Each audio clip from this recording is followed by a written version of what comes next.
मुझे मालूम है वो शख्स जब अकेला खड़ा रहता है तो भाजपा वाले, शिवसेना वाले कैसे उन्हें ताना लगाते हैं, कैसी कैसी बातें करते हैं, मुझसे बात करते हैं, फिर समीर को फोन लगाते हैं। बिलाल मुझे बता रहा था कि रात में 1:30 बजे फोन करे परसों के दिन कि इम्तियाज निकल जाएगा ना।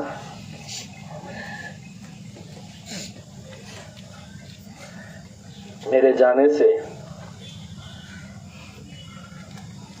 असद भाई को भी लगा था कि मैं अकेला नहीं हूं, और मैं भी वहां पर गया तो कुछ असद भाई से कम भी नहीं था। वो जब बैठते थे और वहां से कोई भी कुछ बोलता था तो इम्तियाज जलील खामोश नहीं बैठता था, पीछे बैठ के बता रहे चल रहे बैठ चल। और उन्हें इस बात की बड़ी तकलीफ थी, और वो जानते थे कि मजलिस का ये एमपी नहीं चुनकर आना चाहिए, लेकिन अल्हम्दुलिल्लाह अल्लाह की मर्जी, असद भाई वो अपनी जीत की जब काउंटिंग चल रही थी,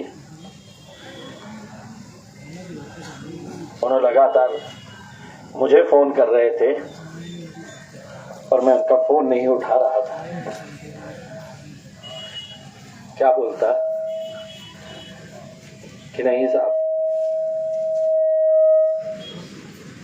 मैं नहीं आ पाऊंगा आपके साथ।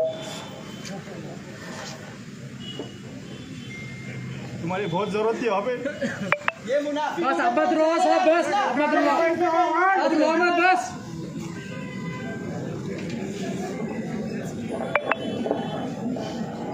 अरे अपनी की बात नहीं। दोस्तों हमने में दोगलापना करने को इंडिया सब हाँ जब बनाना फिर उनकी कैसी लगानी ना बराबर करना।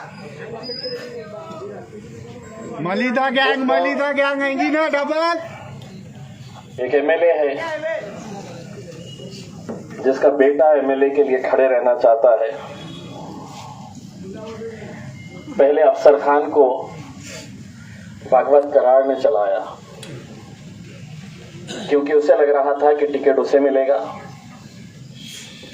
उसके बाद एक एमएलए है जिसका बेटा खड़े रहना चाहता है, उसने पैसा लगाया और सिर्फ यही कोशिश कर कि तू जितने ज्यादा वोट ले सकता है ताकि तुझे एमएलए इलेक्शन के अंदर हम दोबारा खड़े करेंगे और तू दोबारा वोट काटने का काम करना। अब तो तू भी अच्छी तरह से सुन ले, इम्तियाज जलील तो खासदार रहा नहीं है, तुझे तो किसी हालत में एमएलए बनने नहीं दूंगा। और उसके आगे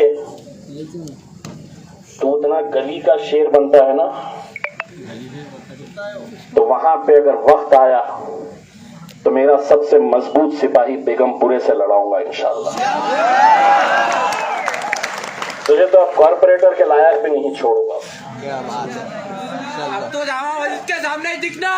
और तू समझ रहा होगा कि अब ये जितने भी चुनकर आ गए हैं, तेरे साथ उनकी अच्छी साठगांठ है, तुमने उनका काम कर दिया, तूने तेरा काम कर दिया, अब ये भाई देख तेरा काम कैसा करता है। ये इसलिए मैं बोलता हूं ना, बहुत दिनों से 13 तारीख के बाद बोला नहीं था, अब एक बार फिर से बोलता हूं, हम जरा से शरीफ क्या हो गए।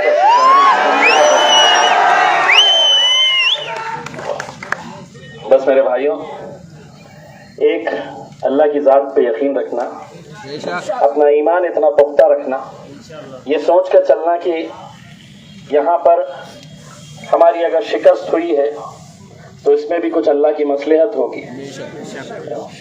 इसीलिए मायूस नहीं होना, दुख होता है थोड़ा, लेकिन सोचो कि कैसे कैसे मैंने नौजवानों को देखा है।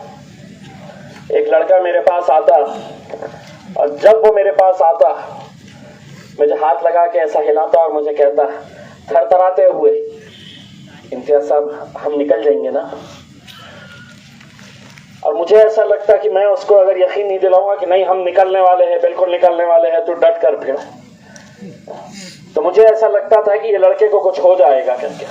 मैंने ऐसी दीवानगी देखा हो। मेरे भाइयों, इलेक्शन के अंदर बड़े बड़े नेता तैयार होते हैं, लीडर तैयार होते हैं, लेकिन 10 सालों के अंदर हिंदुस्तान में शायद अकेला इम्तियाज जलील एक ऐसा लीडर होगा जो करोड़ों रुपए खर्च करने के बाद भी ये मोहब्बत नहीं पा सकता था जो मैंने आप लोगों के पास बताई। जो इज्जत, जो शोहरत हमने अपने शहर को दिलाई है। लोग आगरा जाते हैं ताजमहल देखने के लिए।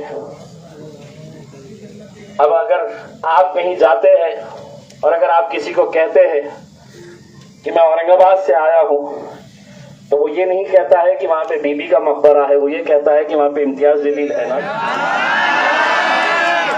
ये आप लोगों ने अल्हम्दुलिल्लाह ये मोहब्बतों से नवाजा है, जिसका मैं लफ्जों के अंदर कभी भी जिंदगी में मैं कभी एहसान चुका नहीं सकता हूं, कभी नहीं एहसान चुका सकता हूं। मैं तसव्वुर भी नहीं कर सकता हूं कि मैं आप लोगों की मोहब्बत का, मैं कैसी उस माँ की तड़प, उस माँ का जो मुझे फोन कर करके रोज कहती थी कि बेटा मैं तहज्जुद में उठ के तेरे लिए दुआ कर रही हूं करके।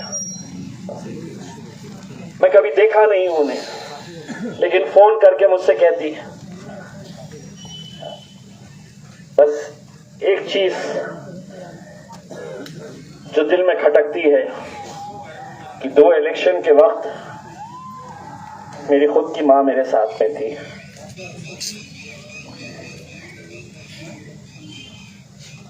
ये इलेक्शन में शायद उसकी दुआ कम पड़ गई,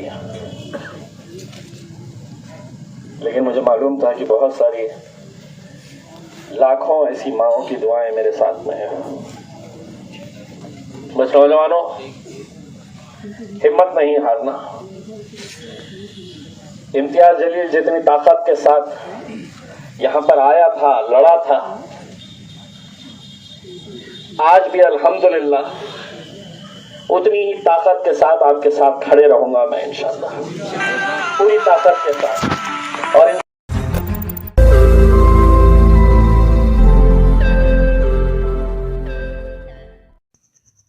रोज नई खबरों को देखने के लिए हमारे औरंगाबाद समाचार चैनल को सब्सक्राइब कीजिए और नोटिफिकेशन पाने के लिए हमारे बेल आइकन को दबाइए ताकि हर खबर की नोटिफिकेशन आपको मिलती रहे।